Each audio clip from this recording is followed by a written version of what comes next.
ஞானானந்தமயம் தேவம் நிர்மலஸ்படிகாகிருதிம் ஆதாரம் சர்வ வித்யாநாம் ஹயக்ரீவம் உபாஸ்மகே. அஸ்ட்ரோ டிவி நேயர்களுக்கு அஸ்ட்ரோ கேஎஸ் ஐயங்காரின் பணிவான நமஸ்காரங்கள். வார பலன் 9/9/2024 15/9/2024 வரை உண்டான வாரத்திற்கு என்னென்ன பலன்கள் அப்படின்றத பார்க்கலாம். முதல்ல இந்த வாரத்தினுடைய கோல்சாரம் என்ன, இந்த வாரத்தில் வரக்கூடிய அதாவது விசேஷ நாட்கள் என்ன, இந்த வாரத்தில் எந்தெந்த ராசிக்காரர்களுக்கு சந்திராஷ்டமம் அப்படின்னு ஒன்று ஒன்றா பார்க்கலாம். இந்த வாரத்தில் இருக்கக்கூடிய கோல்சாரம் அப்படின்னு பார்த்தோமே ஆனால் ரிஷப ராசியில் குரு, மிதுன ராசியில் செவ்வாய், சிம்மத்தில் சூரியனும் புதனும், கன்னியில் சுக்கிரனும் கேதுவும்,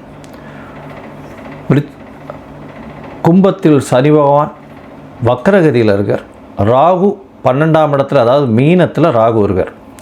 இந்த வாரத்தில் பார்த்தீங்கன்னா அதிவேகமாக செல்லக்கூடிய கிரகமான சந்திரன்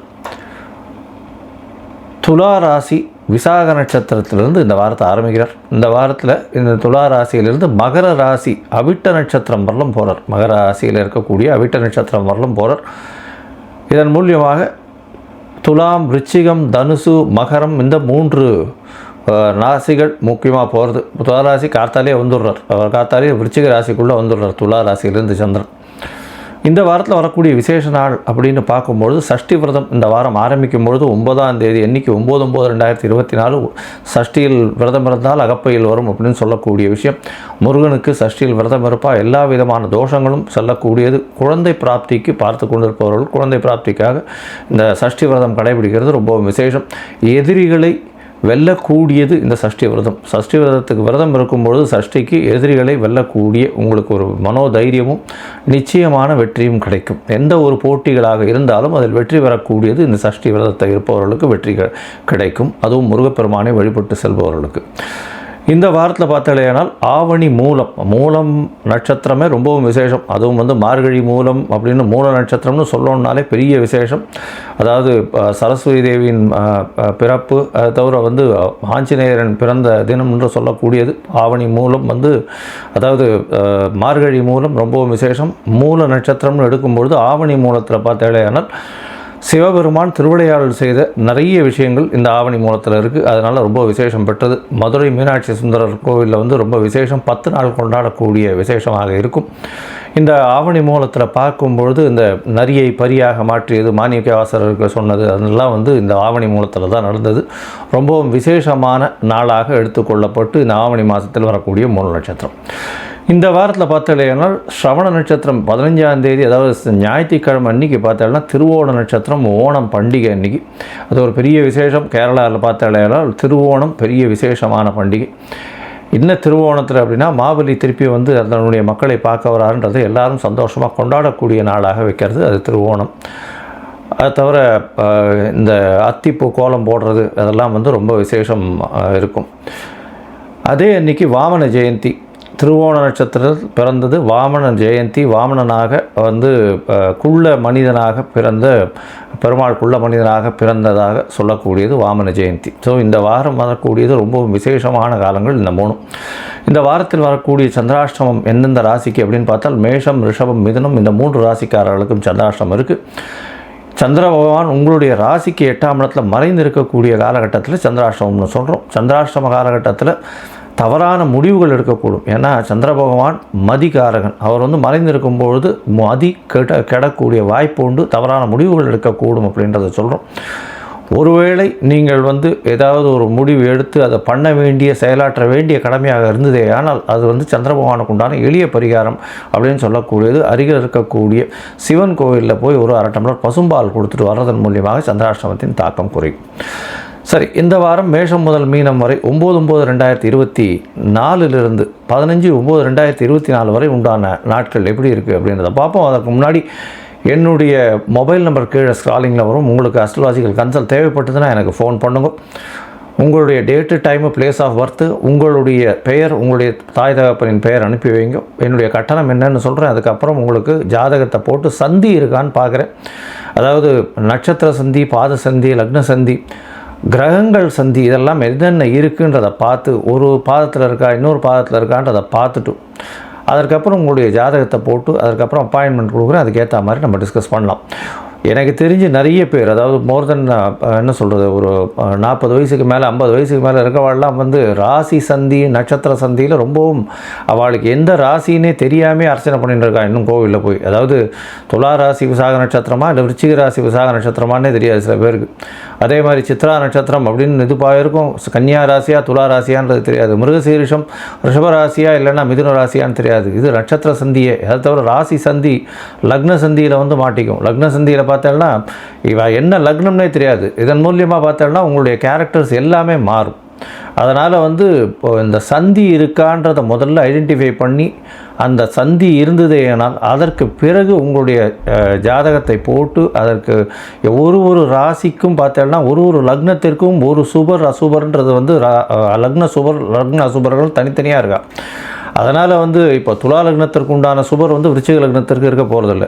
அதனால் மாற்றங்கள் நிறைய இருக்கும். அதன் மூலியமாக பார்த்தாலேயானால் எல்லாருமே வந்து துலா லக்னம் நினச்சிட்டு வந்து சுக்கிரனுடைய தசை நடக்கிறது ரொம்ப விசேஷமாக இருக்கும், மகா ஓகோன்னுவா. கடைசியில் பார்த்தா அவருக்கு வந்து விருச்சிகமாக இருக்கலாம். விருச்சிகமாக இருந்தது இல்லை, அவர் வந்து விருச்சிக லக்னத்தில் இருந்தாரேனால் கஷ்டமாக போகும். அவருக்கு செலவுகள் அதிகமாக, தேவையில்லாத விரை செலவுகள் கொஞ்சம் அதிகமாக, அந்த மாதிரியான விஷயங்கள்லாம் அதிகமாக வரும். அதனால் எந்த லக்னம்ன்றதை முதல்ல தெரிஞ்சுட்டு அந்த லக்னத்துக்கு இந்த நடக்கக்கூடிய தசாபுக்தி அந்தரம் சூக்ஷ்மம் சுபரான்றதையும் தெரிஞ்சுட்டு இப்போ இருக்கக்கூடிய கோல்சாரம் எப்படி இருக்குன்றதை தெரிஞ்சுட்டு அதற்கு பிறகு உங்களுக்கு உண்டான பலன்களையும் உங்களுக்கு உண்டான எளிய பரிகாரங்களையும் சொல்கிறேன். இப்போது மேஷம் முதல் மீனம் வரை 9/9/2024 முதல் 15/9/2024 வரை உண்டான காலத்திற்கு என்ன பலன் அப்படின்னு பார்க்கலாம். கன்னி, உத்தரம், ஹஸ்தம், சித்திரை இந்த 3 நட்சத்திரம் 9 பாதங்களை கொண்ட ராசி. ராசியின் அதிபதி ராசிக்கு 12ஆம் இடத்துல இருக்கார். ராசியில் கேத்து பகவான் இருக்கிறதுனால உடல்நிலையில் சற்று தொல்லைகள் இருக்கக்கூடிய வாய்ப்புகள் நிச்சயமாக உண்டு. இதனால் உங்களுடைய ராசியை குரு பார்க்கறதுனால நல்ல ஒரு ஏற்றம் இருக்கும். உடல்நிலையில் பிரச்சனைகள் இருந்தாலும் அது அந்த அளவுக்கு பெரிய பிரச்சனைகளாக போகக்கூடிய வாய்ப்பு இல்லை. புதிய வேலை கிடைக்கக்கூடிய வாய்ப்பு, எதிரிகள் அற்ற நிலை இருக்கக்கூடிய வாய்ப்பு, எதிரிகள் மூலியமாக எதிராளிகளே இல்லாத அளவுக்கு எதிரிகள் இல்லாத அளவுக்கு உங்களுக்கு ஒரு பெரிய ஏற்றமான காலம். 7ஆம் இடத்துல ராகு பகவான் இருக்கிறதுனால வெளி மதத்தினர் வெளிநாட்டினர் அவர்கள் மூலியமாக நல்ல ஒரு நன்மை கிடைக்கும். திடீர் பணம் வரக்கூடிய வாய்ப்புகள் உண்டு. எதிர்பாலினத்தவர் மூலியமாக ஒரு பெரிய ஏற்றம் கிடைக்கக்கூடிய காலகட்டமாக இந்த வாரம் அமைய போகிறது. இந்த வாரத்தில் பார்த்தீங்கன்னா உங்களுடைய ராசிக்கு 9ஆம் இடத்துல இருக்கக்கூடிய குரு பகவான் உங்களுடைய ராசியை பார்க்குறது பெரிய ஏற்றம். இதன் மூலியமாக உடல் நலத்தில் நல்ல ஒரு ஏற்றம். தனக்காரகன்னு சொல்லக்கூடிய குரு பகவானே உங்களுடைய ராசியை பார்க்குறதும் ராசியிலேயே தனஸ்தானாதிபதி இருக்கிறதும் பெரிய விசேஷம். இதன் மூலியமாக தனஸ்தானாதிபதியை தனக்காரன் பார்க்கறதுனால பணவரவருக்கு எப்பொழுதுமே பஞ்சம் இருக்காது. 2ஆம் இடத்துல இருக்கக்கூடிய 2ஆம் அதிபதியான சுக்கிரன் 2க்கு 12ஆம் இடத்துல மறைஞ்சதுனால பண வரவிற்கு பஞ்சம் இருக்காது. செலவுகள் சற்று கூடுதலாக இருக்கக்கூடிய காலகட்டம். ஏன்னா 12ஆம் இடத்துல வந்து சூரியனும் புதனும் சேர்ந்து இருக்கக்கூடிய காலகட்டம். ராசிநாதனும் 12ஆம் அதிபதியான சூரியனும் இருக்கிறதுனால கண்டிப்பாக கொஞ்சம் அதிகமாக செலவு பண்ணக்கூடிய வாய்ப்புகள் நிச்சயமாக உண்டு. ராசிக்கு 10ஆம் இடத்துல செவ்வாய் பகவான் இருக்கிறது பெரிய விசேஷம். உங்களுடைய ராசிக்கு 8ஆம் அதிபதி 10ஆம் இடத்துல இருக்கிறதுனால புதிய தொழில் அமையும். மறைந்திருக்கக்கூடிய தொழில்னு சொல்லக்கூடிய ஷேர் மார்க்கெட் இண்டிசஸ் அந்த மாதிரியான விஷயங்கள், அந்த ஷேர் மார்க்கெட்டில் மறைந்த திடீர் இறக்கங்களில் பணம் பண்ணக்கூடிய லாபங்கள் இதெல்லாம் வந்து ஒரு பெரிய ஏற்றத்தை கொடுக்கக்கூடிய காலகட்டமாக அமைய போகிறது. அதை தவிர பார்த்தாலேயானால் இந்த ரியல் எஸ்டேட் சம்மந்தத்தில் இருக்கிற அவளுக்கு வந்து ஒரு பெரிய ஏற்றம். என்ஜினியரிங்கில் வந்து கனிம வளங்கள் பற்றி பண்ணுறவங்களுக்கு பெரிய ஏற்றம் கிடைக்கக்கூடிய காலகட்டமாக அமைய போகிறது.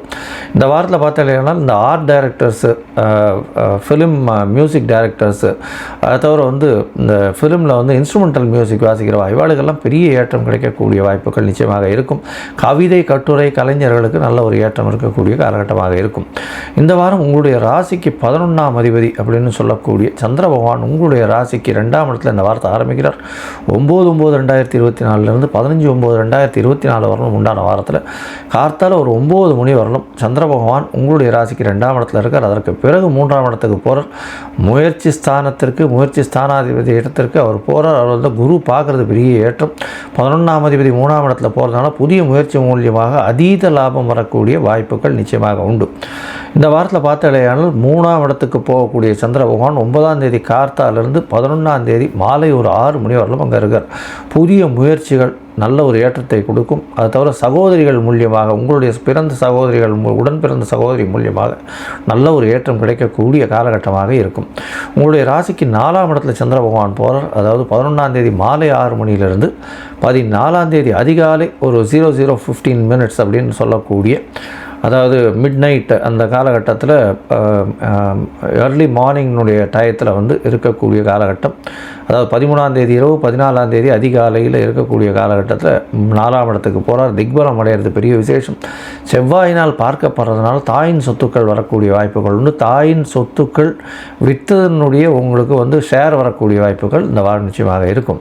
உங்களுடைய ராசிக்கு 5ஆம் இடத்துல சந்திர பகவான் போகிறார். 5ஆம் இடத்துல போகக்கூடிய சந்திர பகவான் குருவினுடைய பார்வையில் இருக்கிறதுனால கண்டிப்பாக குழந்தை பிராப்தி ஏற்படக்கூடிய வாய்ப்புகள் உண்டு. ரொம்ப நாளாக குழந்தை பிராப்தி இல்லாதவர்களுக்கு இந்த காலகட்டத்தில் குழந்தை பிராப்தி ஏற்படும். குழந்தை பிராப்தி ஏற்படுறதுனால ஒரு நல்ல ஒரு ஏற்றம் கிடைக்கும். இவ்வளோ நாளாக வந்து குழந்தை இல்லாமல் இருந்த கன்னியாராசிக்காரர்களுக்கு குழந்தை பிறக்கக்கூடிய வாய்ப்புகள் நிச்சயமாக உண்டு.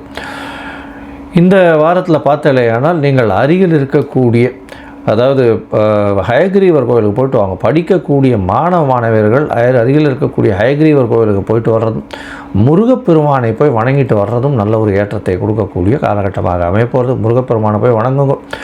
அவருக்கு வந்து உங்களால் முடிஞ்ச ஒரு மஞ்சள் கலர் வஸ்திரம் இது கொடுத்தேன்னா பெரிய ஏற்றமும் மாற்றமும் இந்த வாரம் உங்களுக்கு நிச்சயமாக வரும்.